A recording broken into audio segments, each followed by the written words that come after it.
Assalamualaikum warahmatullahi wabarakatuh. Ketemu lagi bareng Vivi dan hari ini aku udah kehadiran tamu di rumahnya sendiri. Ada Bu Ira di sini. Halo. Dosen dari Universitas Pajajaran. Oh, udah terkenal mah Bu Ira mah. Siapa nggak kenal Bu Ira di TikTok? Ya penghargaan. Oke. Guys, ini YouTube dadakan ya. Katanya bisa banyak belajar sama Bu Ira. Bu Ira, aku mau bimbingan. Iya silakan. Silakan. Jadi aku mau tanya Bu Ira. Cara kita menemukan masalah skripsi itu sebenarnya gimana? Oke, ini pertanyaan yang paling banyak yang membuat pusing, cara menemukan masalah skripsi. Sebenarnya pertama kita harus punya awareness, kesadaran akan hal-hal apa sih yang terjadi di sekitar kita ya. Gen Z tahu orangnya apatis ya, sehingga susah menemukan masalah. Jadi kalau kita sensitif, maksudnya aware terhadap lingkungan, kita bisa tahu kenapa sih ini gini. Wah, ada fenomena ini nih, kayaknya menarik ya kalau kita tahu ini. Wah, ini penting gitu ya. Pertama awareness, yang kedua harus punya passion. Benar. Kalian tuh apa passionnya gitu ya. Sekarang tuh banyak anak-anak yang nggak tahu sebenarnya dia sukanya apa. Apapun loh, padahal sebenarnya apakah dia suka, nggak harus selalu tentang prodinya ya. Apakah dia suka musik, apakah dia suka olahraga, itu nggak jelas juga. Jadi apapun itu ketahui apa passionnya. Yang ketiga adalah arah karir. Nah, apalagi untuk anak-anak komunikasi, karena kan anak komunikasi mah bisa kerja jadi apa? Banyak ya. Banget kerja di TV, di perusahaan, bahkan mau dikerja di perusahaan gagal masuk ITB, teknik bisa ke perusahaan tambang jadi humas. Bener. Komunikasi ini saya mau nyontohin ya, maksudnya kadang belum tahu gitu kerjanya teh mau apa, Itu penting sih. mau di bidang apa. Jadi nanti ada antara riset sama karirnya enak kan sejalan gitu ya. Saya punya mahasiswa, kan kami prodinya manajemen komunikasi, tapi dia itu ingin bikin berkecimpung di dunia olahraga. Jadi skripsi dia tentang komunikasi di lingkungan olahraga antara pelatih dan atlet gitu-gitu. Jadi penting nih untuk cari tahu juga nih passion kita tuh di mana. Iya, passion dan arah karir ya. Next Bira, itu kan bab 1. Bab 2, teori. Kalau skripsi perlu ada teori atau enggak sih? Sebenarnya kalau untuk level skripsi yang wajib ada teori yang kuanti, yang kuanti aja. Kalau kuali sebenarnya kuali itu cukup sebenarnya konsep nggak apa ya? Iya, konsep atau model nggak apa-apa sebenarnya. Level S1, kecuali kalau level S2 saya meskipun kualitatif saya pasti minta teori. Tapi sebenarnya akan jauh lebih bagus pakai teori. Iya. Karena ada pisau analisanya. Yes, kalau ada teori tuh kalian bisa ngejelasin why gitu, kenapa ini begini sih kejadiannya, kenapa dia berkata begitu, ini maknanya apa dan lain-lain. Kalau ada teorinya enak nyantai gitu. Next, bab 3. Metodologi. Sering gak sih Bu ditanya, saya mendingan kuanti atau kuali ya Bu? Banget, belum tahu masalahnya apa. Bu, aku kuanti atau kuali ya? Kata tuh, kamu neliti apa? Nggak tahu Bu, aku metodenya dulu baru nyari masalahnya. Bukan gitu cara kerjanya. Iya benar-benar. Terus kayak, saya nggak mau kuanti ya Bu, karena nggak suka hitung-hitungan. Nah sebenarnya tolak ukur kita ambil kuanti atau kuali ya Bu?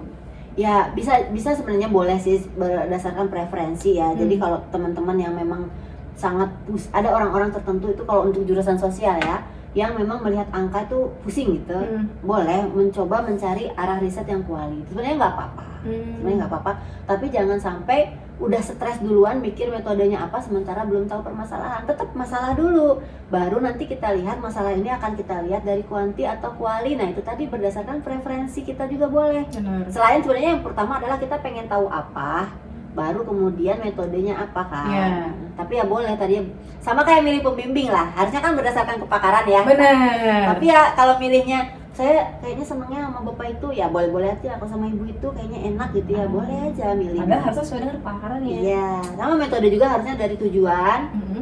Tapi kalau sebenarnya punya preferensi juga nggak masalah gitu. Next, bab 4. Wah ini konten cepet ini. Bab 4 kan hasil dan pembahasan.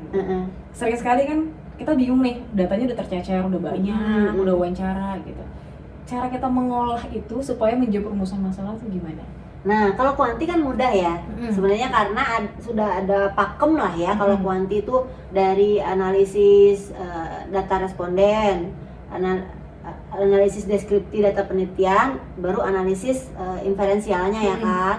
Jadi udah ada lah, tinggal kita ikutin. Yang membingungkan tuh biasanya yang kualitatif kan tercecer nih ya, belum ada kategori. Biasanya sih saya nyaranin kalau bab 4 itu bikin dulu sub-sub judulnya. Kalau kuanti tadi berdasarkan yang tadi saya bilang, ada analisis data responden, analisis data deskriptif, analisis data inferensialnya kan. Kalau kualitatif subjudulnya ngambil aja dari pertanyaan penelitian, dari tujuan penelitian jadiin subjudul. Nanti kan ada pengkategorian ya, memang sebenarnya datanya kita olah tuh untuk menjawab ini tuh menjawab yang mana ya, ini menjawab yang mana gitu. Pokoknya tulis dulu sih subjudulnya, baru kita isi. Oh itu tips tuh, isi dulu subjudulnya baru kita masukin. Jangan menunggu sempurna ya, jangan menunggu sempurna. Pokoknya udah ada bentukannya dikit langsung bawa ke dosen. Langsung ya benar. Gitu. Terakhir, ini puncaknya nih Bu, bab 5. Tapi walaupun orang bilang paling sedikit, paling gampang, tapi paling sering keliru. Yes. Gimana caranya supaya bab 5 itu nggak kayak ngulang hasil pembahasan, tapi jawaban dari rumusan masalah di awal? Kalau di saya sih sebenarnya, kalau di kampus saya ya kebiasaannya kalau simpulan itu benar-benar menjawab aja, menjawab si tujuan penelitian. Yes. Jadi jawaban untuk itu apa? Dikasih sedikit penjelasannya.